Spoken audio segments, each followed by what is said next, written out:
Blog Talk Radio. Oh, it's time to get real. Oh, yeah.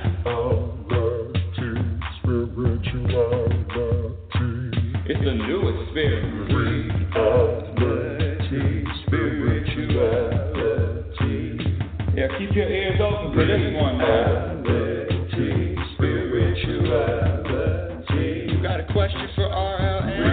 Reality Spirituality. Yeah, it's time to get some answers, baby. Reality Spirituality. Oh, now we get real. Reality Spirituality. Yeah, it's time to get down. Reality Spirituality. Yeah, you gonna feel good now. Get real good. That's what I'm talking about. Time to get real.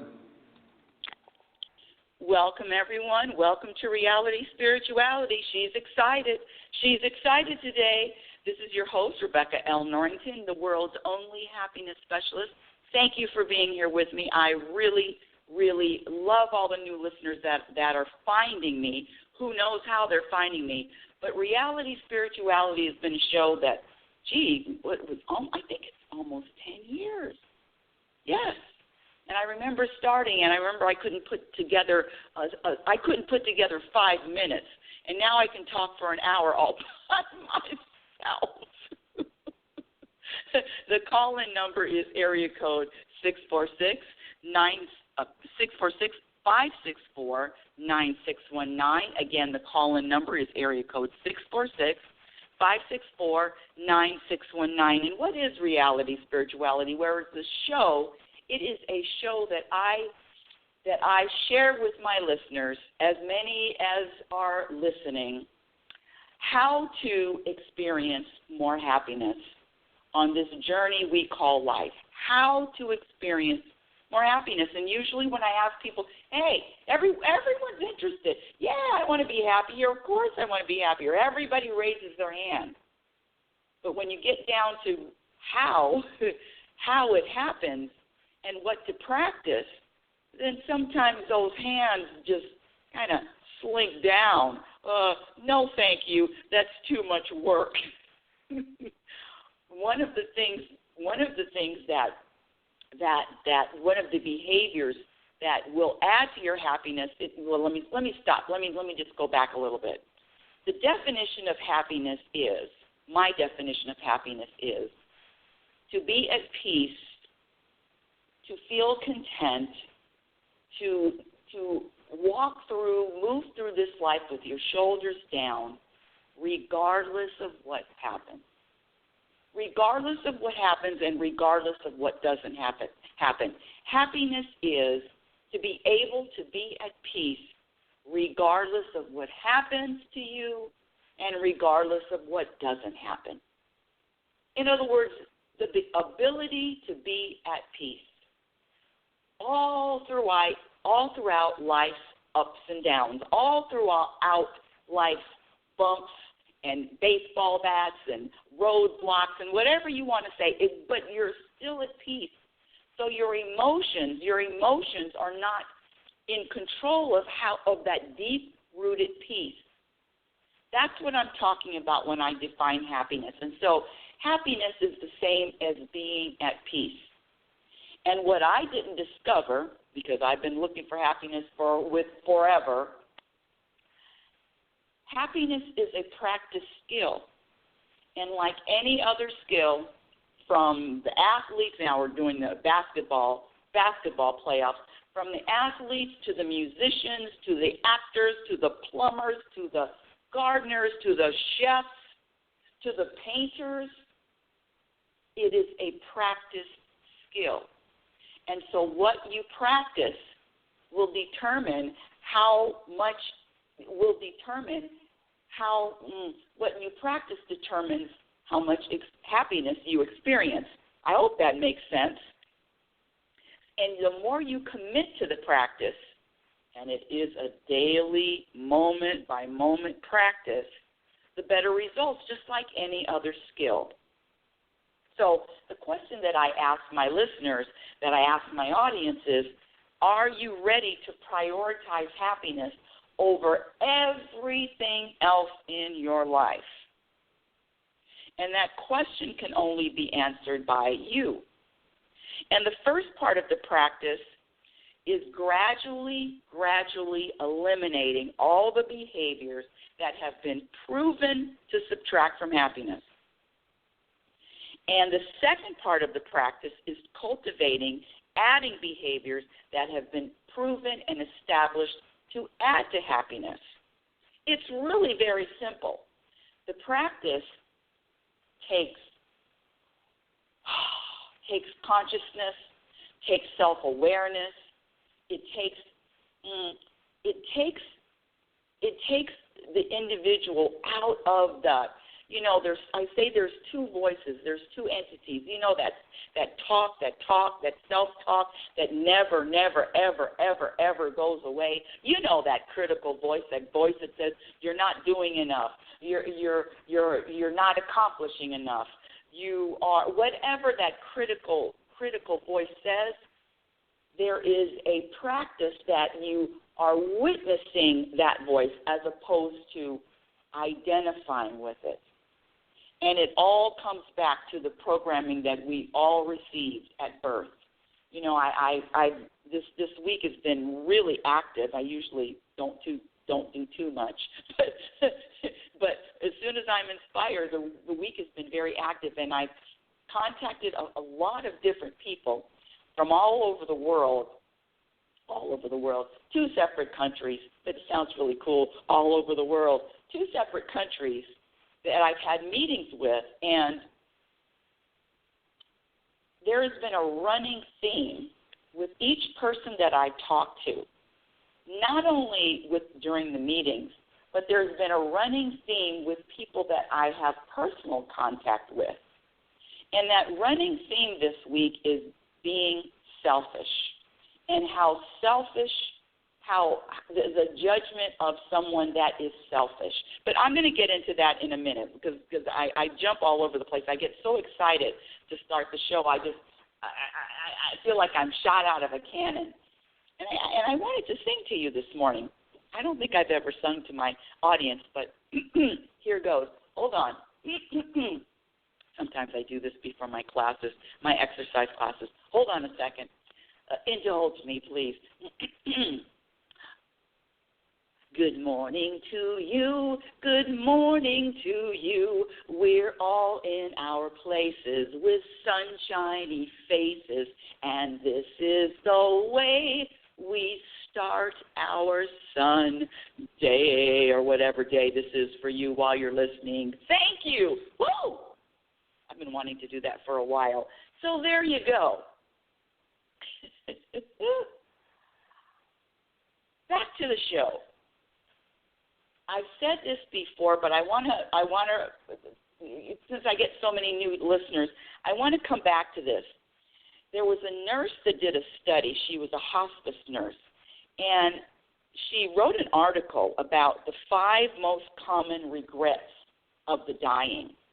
Isn't that interesting?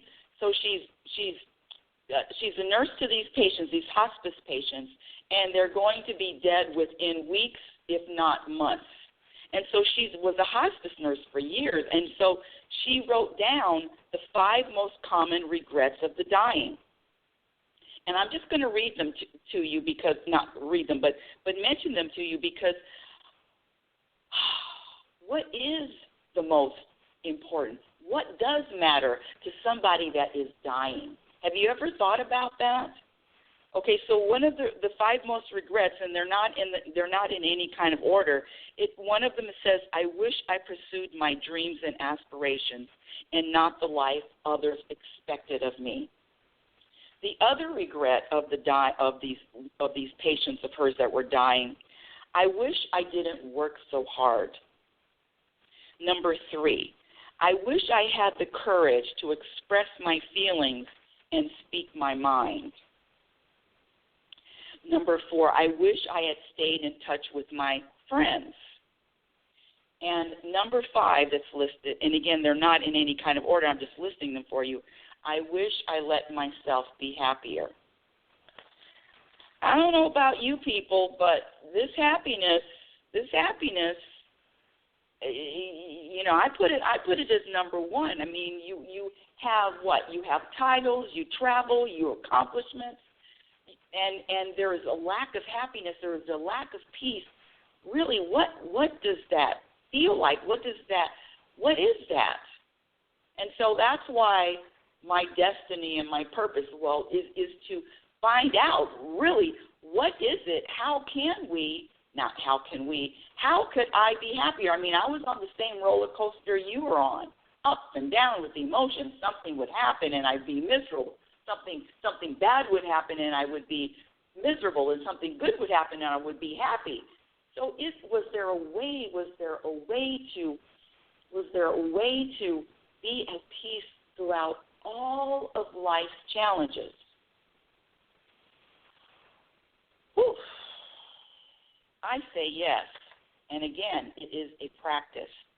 Today's show is really, it just came to me. It didn't come to me, but more than one person, I would say at least 4 people, have used this word in a conversation with me this week, and that word is being selfish. And one person was sharing with me that if she, this is a cultural thing, so it was part of her culture, and this is her talking, and I'm paraphrasing. She said that one of the things in her culture, if she does not get married and have a family, then she's considered selfish. And it took me aback, because there are so many reasons that people use that selfish, that pointing the finger and saying, yeah, you're selfish because A, B, C, or D. And again, if you want to chat with me, please just press the number 1. The guest call-in number is area code 646-564-9619.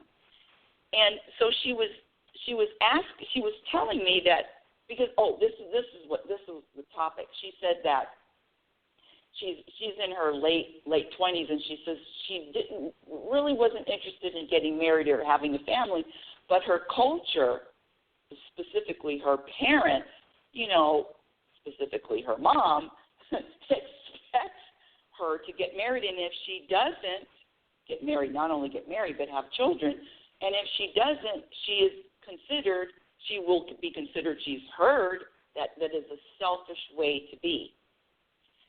Now, it just threw me off, because that is a programming in a you're selfish because A, B, and C, and D.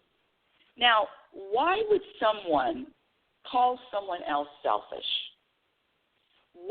Number one, we know it's a programming. We're programmed to believe what is selfish and what is not selfish. And we're going to get to that other term, because the topic of today's show is selfish versus selfless. So so why would we call someone selfish? And I contend, and this is going to be a show, either you're going to, seatbelts on or not, I contend that this selfish label has gotten a bad rap, because selfish to me, and listen, we all have different definitions, and we all feel or have triggers or have a sense of what selfish means to you. So I get that. We are as different as our fingerprints, as I've said for hundreds and hundreds and hundreds of times. So for me, I'm sharing with you what I feel this selfish means. And this selfish, why would somebody call someone selfish? Well, number one, right away, that is a judgment about someone else. And that is a judgment because of something that we've witnessed, or something that we view, or something that we look at and we say, well, this person is selfish.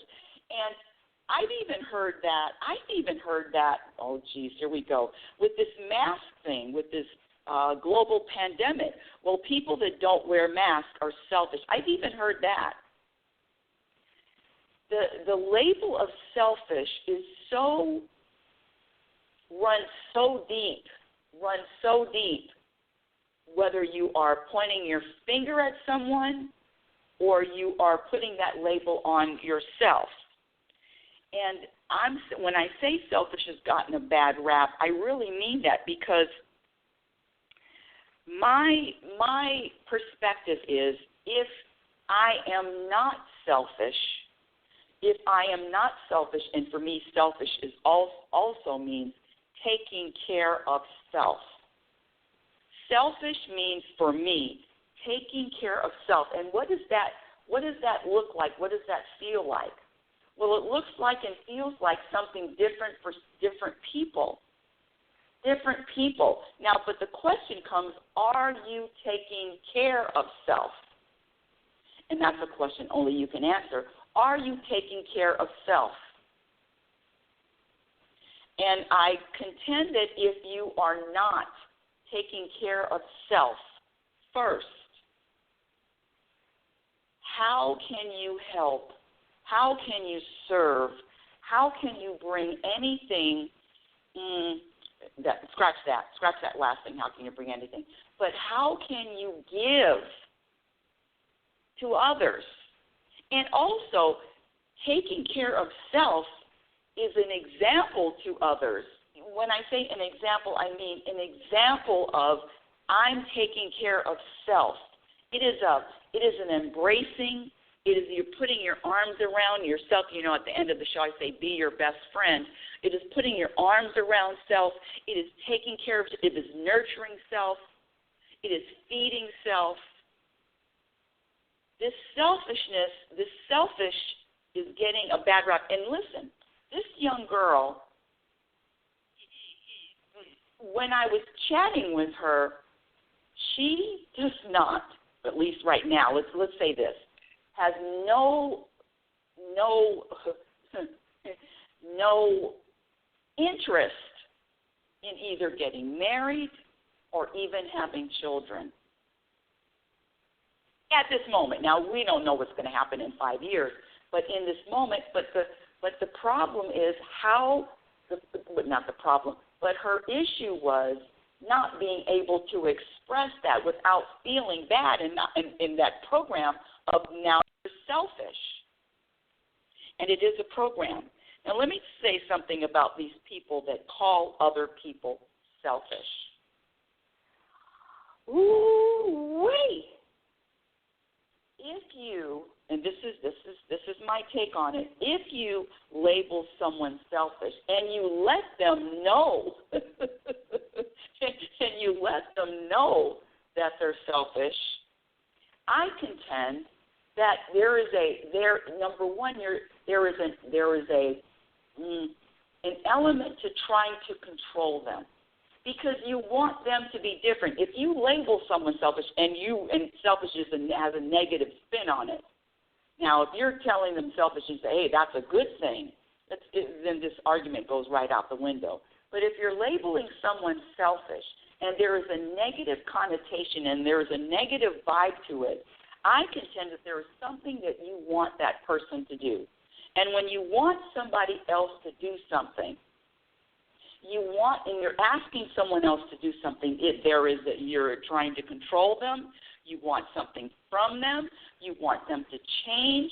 You want them to have your approval. Hello, parents. You want them to have your approval. And what child doesn't want? Well, that's another programming. But the child, they want their parents to approve of them. They want their parents to think that's enough, approve of them. And so when you label someone, especially a parent, label someone selfish, that means you want them to be different. And how dare you wanting someone else, and listen, what's funny is sometimes I have a lot of people in the queue, and I start talking, and these whether buttons are pushed or whether people need to do something else. I get a lot of people jumping out of here. I'm not listening to this crap. I love it. Because that's another thing. You never take anything personally. You never take anything personally, what somebody does, what somebody says to you and about you. Doesn't matter. It's their issue. So let's get back to this selfishness. When you label someone selfish, you're wanting them to change. You're wanting them to be different, and you're thinking that being selfish is a bad thing. And I'm here to tell you, I'm here to be a cheerleader for selfish people in the world. Selfish people of the world unite. Now, I'm not talking about, of course, there's so many gray areas. I'm not talking about the person. Say you're at a buffet. Say you're at a buffet, because I can't even think of another example right now. You're at a buffet, and there are, you have a pile of chicken wings, and you take all the chicken wings in the buffet. Well, that's a little different. That's not really what I'm talking about. Why the hell did I come up with chicken wings and a buffet? Huh? Because now that I think about it, if I'm going to eat all those chicken wings, they'll make more chicken wings. So that's a really bad example. But I digress. Won't be the first time I came up with a not good of an example. But listen, you follow what I'm saying. When you, especially if you're a parent, when you label someone selfish,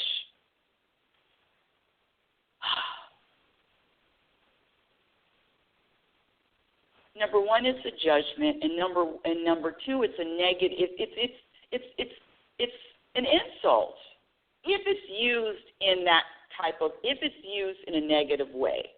It's an insult, right?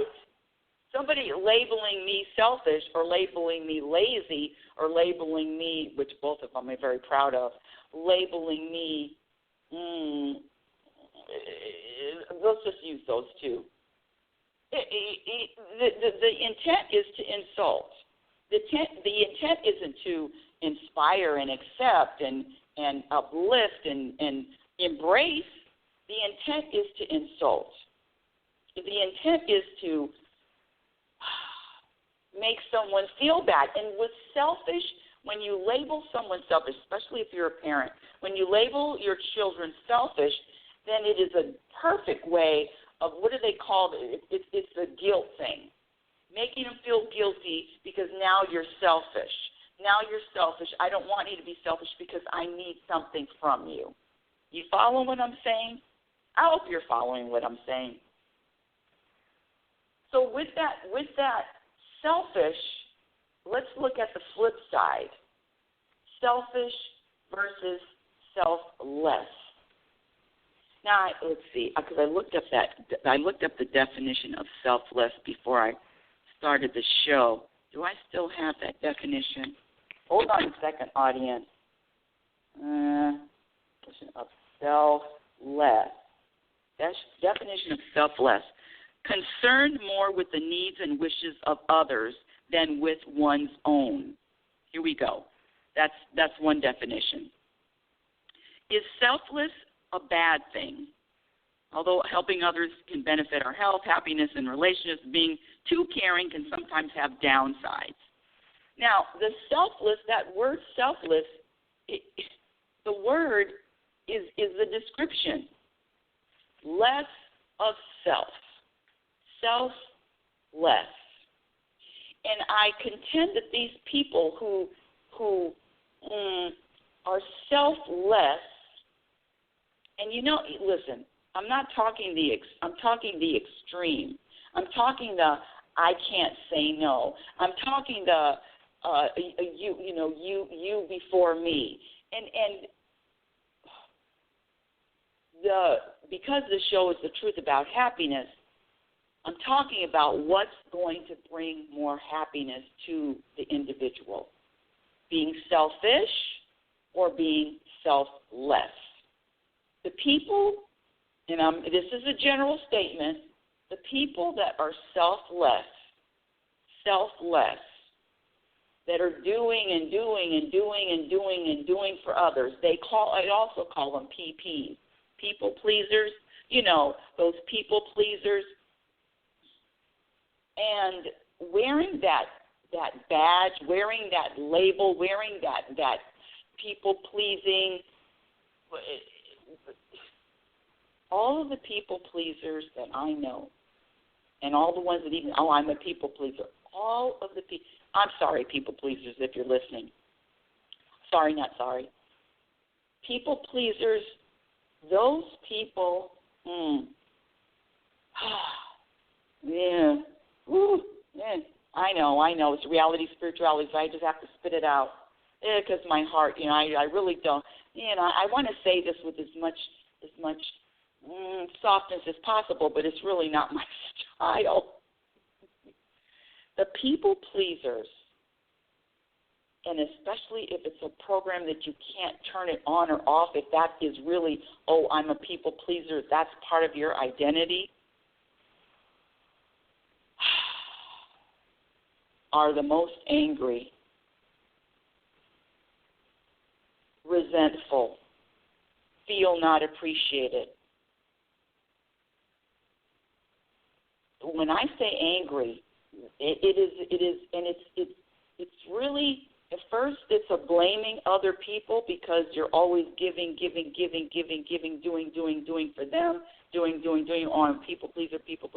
I'm the last one in line. No, get in front of me. No, I'll be the last one in line. That constant, I'm not talking about once in a while, I'm talking about a way of life, a way of living. People pleasers, that's their identity. That's who they are. Those are the people I'm talking about. Those people are so angry. Come on, people pleasers. You know that underneath it all, and the interesting thing about that is that anger starts to turn, is within, and that anger starts to turn on self. That anger, when I say anger, I'm trying to think of another word that would work, but it starts to turn. It's like the eating yourself. You're destroying, not destroying. That's a little bit. Well, I guess I could destroying self. Selfish versus selfless. The selfish person, the mentality of taking care of, embracing, nurturing, honoring, standing tall in, self, loving, caring,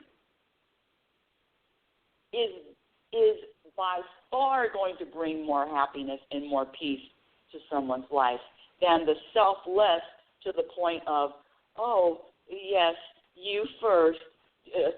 I can't feel bad.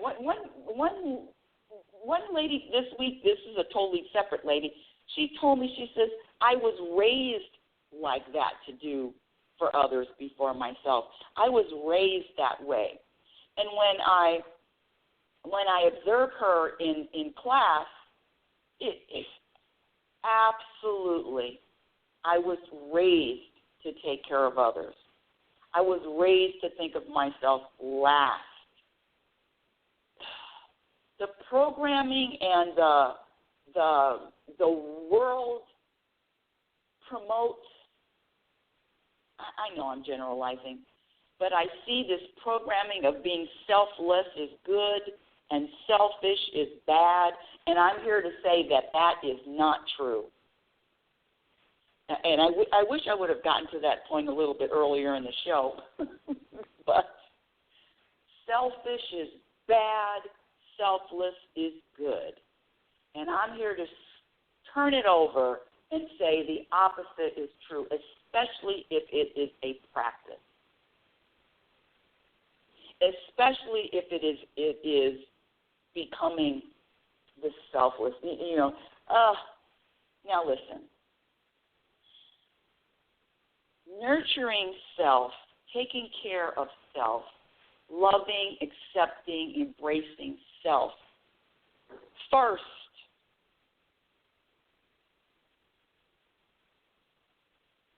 is a practice that is going to bring you more peace.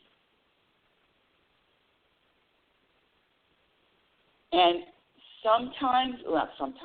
a lot of times, especially because of the programming, it's very difficult to implement.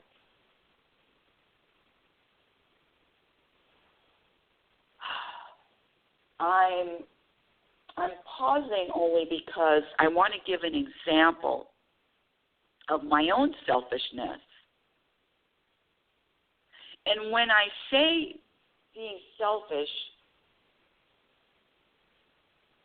I'm talking about it because if I am selfish, then I get to experience more peace in my own life, in my own moments, for me.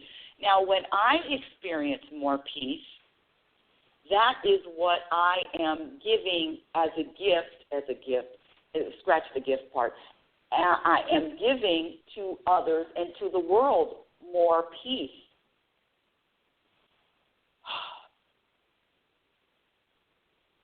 The being selfish is a good thing. Being selfish is a practice that is not taught. Being selfish, selfish also, self-love, love of self.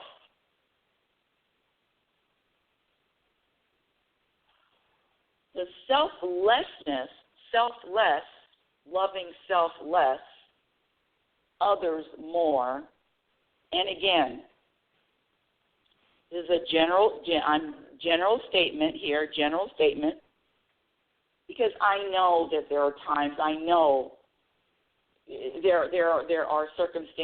there are circumstances where the selfless, listen, I get it. I totally get it. I'm trying to think of an example. One of the things I remember, one of my favorite movies. This movie is Glory. And I remember at the end of the movie with Denzel Washington. Wow, what a performance! Great actor. Don't know him as a person, but great actor. And at the end of the movie, it is so powerful that the soldiers put themselves at the front. They marched into battle, and they were on the front line. Now, I hope this is a good example. They were on the front line, and they knew they were going to die first. They knew they were going to sacrifice first. They knew they were sacrificing first. I'll be the first to sacrifice.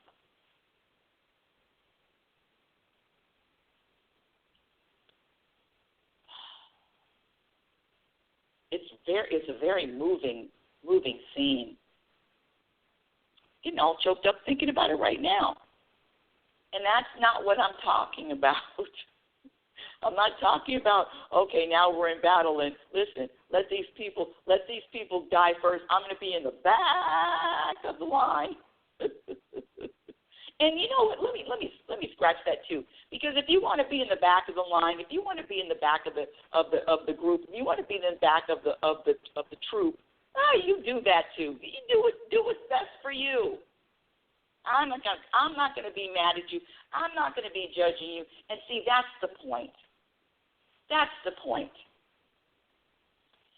With selfishness and selflessness, the bottom line is I practice accepting both. This show, what I wanted to share with you is the difference of, through what I think, if you are committed to wanting to experience more peace and more happiness, and which one is going to bring you more peace and more happiness, I contend it is the selfish behavior as opposed to the selfless. Let's see. I'm looking at my notes. Okay. Again, selfish versus selfless. We all have to make our individual decisions. And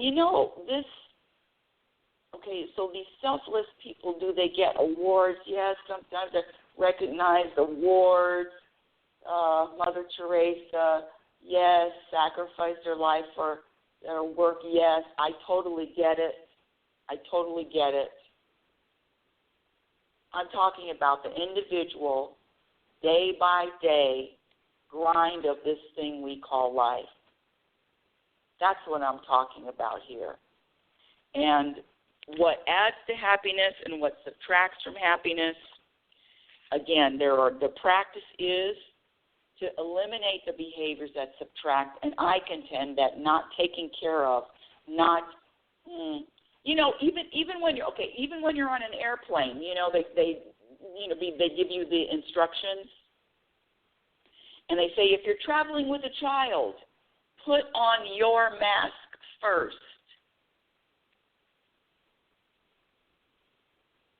Then secure the mask of the little bambino, the little whippersnapper. That's the point I'm trying to make. And I probably could have just done it with 15 minutes or less, but that is the point that I'm making. The other point is I'm making that this being selfish is getting a bad rap, and I'm here to campaign if I have any cause that I'm going to stand for, is being selfish is a good thing. That's my cause. It's a good thing, and I'm going to shout it from the rooftops. Who's with me? Who's with me, my selfish army? Where's my selfish army? Reality Spirituality is heard every Sunday at 9 a.m. Pacific Standard Time. Thanks for listening to today's show. Follow me on Twitter. My website is coming along. It's coming along. It's going to be I cannot wait. It's looking pretty good. Follow me on Twitter at RL Norrington and LinkedIn. My Instagram handle is Reality Spirituality. You can find a few videos on my YouTube channel. My first book, Reality Spirituality, The Truth About Happiness, can be purchased on Amazon.com. And my second book, Program for Unhappiness, will be out sometime soon. And until next week, my dear audience, I want you to remember who the hell you are. You are a physical extension of the universe. You're always evolving. You're always changing. You're always growing. Love is patient, and love is kind. Be patient. Be selfish. Be kind to yourself. Be your own best friend. Remember, you cannot have a happy ending to an unhappy journey. It is about the journey. You've been listening to Reality Spirituality with yours truly, happiness specialist Rebecca L. Norrington. Have a conscious week, and remember, happiness is a practice skill. Your experience in every moment will reflect what you practice. Have a great week. Yeah. Oh, it's time to get real. Oh, yeah.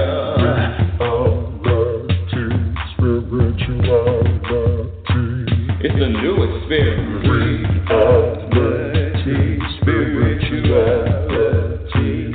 Yeah, keep your ears open for this one. Reality Spirituality. You got a question for RLN? Reality Spirituality. Yeah, it's time to get some answers, baby. Reality Spirituality. Oh, now we get real. Get real. Yeah, it's time to get down. Reality Spirituality. Yeah, you gonna feel good.